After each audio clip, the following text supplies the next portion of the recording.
मोदी चाचा अब अफसोस होता तहरा ये राजनीति के लड़ाई पर। कितना गरीब नून रोटी खाता तहरा ये महंगाई के कड़ाई पर।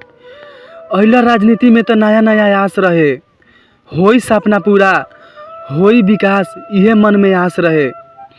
बाकी नेताओं खानी तू खोपचा में चल गईल। हे मोदी चाचा तू कितना बदल गईल, हे मोदी चाचा तू कितना बदल गईल। इ देश के कई गो राज्य कई गो जिला पंछी के पिंजरा हो गईल बड़ा सन। तारा राज्य में ये मोदी चाचा विधायक सब हिजरा हो गईल बड़ा सन। 5 साल से परेशान बा जनता तारा ये महंगाई के दुख से। कितना लोग तो मर गईल कोरोना काल में भूख से, कितना लोग तो मर गईल कोरोना काल में भूख से। कोरोना काल तो अभी भी जारी बा।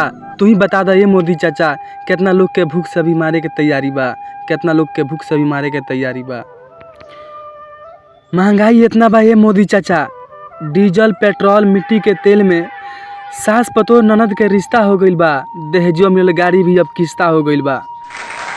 जरूरत भर तेल डलवा के गाड़ी के ऑनर भर घामा पाकता, वो तेल सीमा से पहले ही समाप्त हो जाता। गाड़ी ठेलत ठेलत हाफता, तबो विश्वास नहीं के होत। हे मोदी चाचा बेचारा टंकी खोल के झांकता, टंकी खोल के झांकता।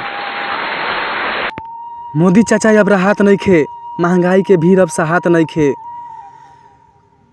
कुछ बढ़िया करे के, कुछ बढ़िया खाए के मन तो बहुत करता।